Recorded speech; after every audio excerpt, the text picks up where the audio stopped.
level testing. Di channel ini, gue akan membahas tentang IT.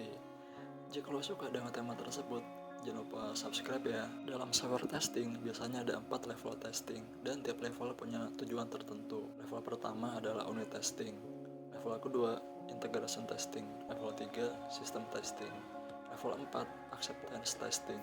Unit testing. Sebelum mengetahui apa artinya unit testing, kita harus tahu dulu apa itu unit. Unit tersebut misalnya fungsi, metode, modul, atau objek.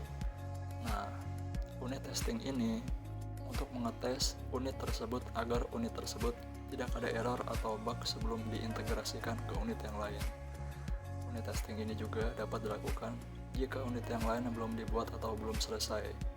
Jadi untuk membantu kita melakukan unit testing, kita bisa menggunakan unit testing framework, stubs atau dummy, dan mock object. Unit testing biasanya menggunakan white box testing. White box testing adalah tes codingnya secara langsung. Beberapa contoh dari white box testing adalah decision coverage, modified condition decision coverage atau MCDC, dan load coverage. Integration testing. Testing untuk menguji apakah interaksi antar modul ada error atau tidak, stabil atau tidak. Misalnya, pengujian terhadap halaman berita dari front-end dengan modul API berita dari back-end. Integration testing bisa menggunakan metode white box, black box, dan gray box testing. System testing. Di sini kita menguji keseluruhan sistem yang sudah berupa software atau produk, dan produk ini masih dalam sistem under test. Kalau misalnya project ini awalnya dibuat untuk customer dari perusahaan, maka sistem ini harus dites agar saat acceptance testing, sistem ini sudah benar-benar error free dan stabil. Jika misalnya project ini awalnya dibuat untuk project pribadi, maka sistem ini harus dites agar saat alpha dan beta testing, aplikasi tersebut sudah benar-benar error free dan stabil. Dan jika misalnya project ini menggunakan SLDC, Agile Scrum, maka sistem ini harus dites agar sesuai dengan requirement bisnis dan user.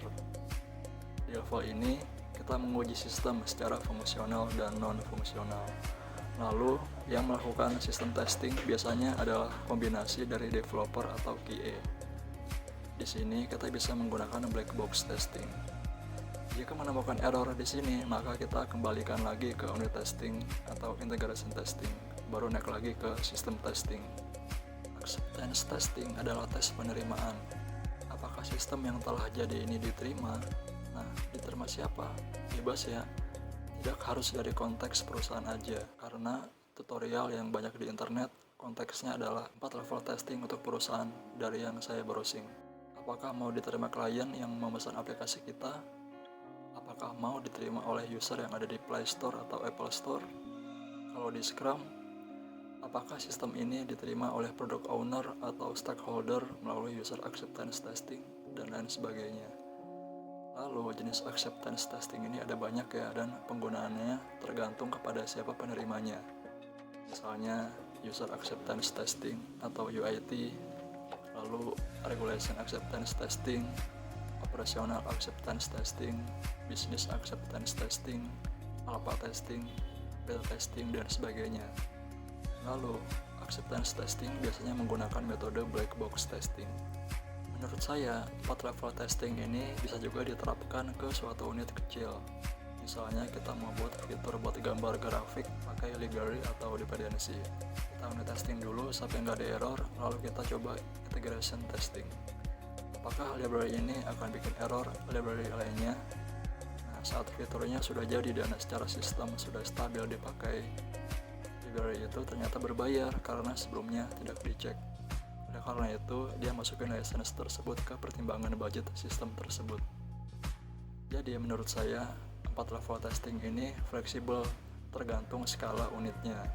Kalau skala full SLDC ya di akhir pembuatan sistem baru acceptance testing. Kalau skala fitur ya dicek lagi pakai library atau dependensi apa fitur tersebut. Jika kalian suka dengan konten ini, jangan lupa untuk subscribe, like, dan share. Jika tidak suka juga ya nggak apa-apa. Kalau ada pertanyaan, saran, dan pendapat, langsung aja isi di kolom komentar. Terima kasih.